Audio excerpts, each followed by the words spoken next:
एक बूढ़ी औरत शाम को अपने पोता पोती के साथ घर वापस आ रही थी। तभी अचानक उसे रास्ते में राहगीर से मुलाकात हुई। राहगीर ने उस बूढ़ी औरत से पूछा कि तुम कहाँ जा रही हो।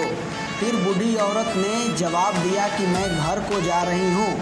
फिर राहगीर ने पूछा कि तुम 80 वर्ष की महिला दिख रही हो, इतना बोझ उठाए क्यों चल रही हो।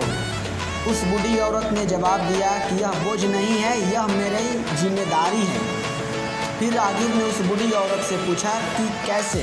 बूढ़ी औरत ने सुंदर से जवाब दिया कि यह मेरा पूर्ण कर्तव्य है कि मैं अपने पोता पोती का पालन पोषण करूं, और मैं ईश्वर से विनती करती हूं कि मुझे जिंदा रखे, कि मैं इनको पाल पोस कर बड़ी कर सकूं, मैं इनको पैरों पर खड़ा कर सकूं और चैन से मर सकूं।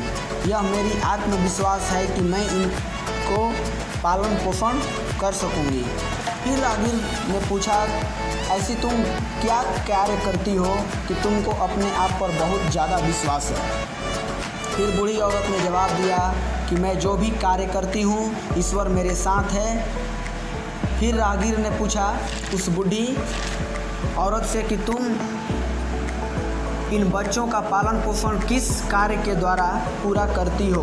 उस औरत ने मुस्कुराते हुए जवाब दिया कि हम रोज़ सुबह 8 बजे से शाम 5 बजे तक सब्जियां बेचती हूँ, मेरा यही रोज़गार है। बेटा पतों के मरने के बाद मैं पूरी तरह से टूट चुकी थी।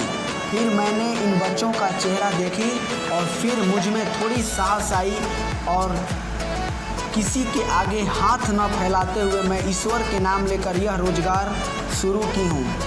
मेरी मरने से पहले एक ही ख्वाब है कि मैं अपने पोता पोती को उनके अपने पैरों पर खड़ा कर सकूँ, यह मेरी पूर्ण जिम्मेदारी है।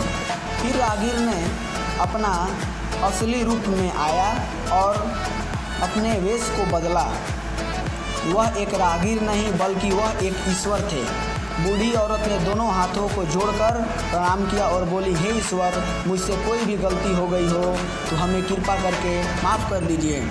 फिर ईश्वर ने प्रसन्नतापूर्वक कहा कि तुमसे हम बहुत प्रसन्न हैं। तुम्हारी दया, तुम्हारी त्याग की पूजा करनी चाहिए, तुम्हारी आत्मविश्वास की सराहना करनी चाहिए।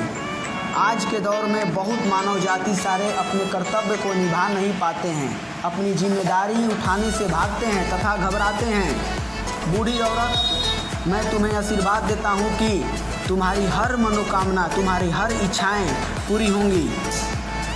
संसार में सबसे बड़ी अगर कोई चीज़ है तो वो है जिम्मेदारी। यह कहते हुए वहाँ से ईश्वर गायब हो गए।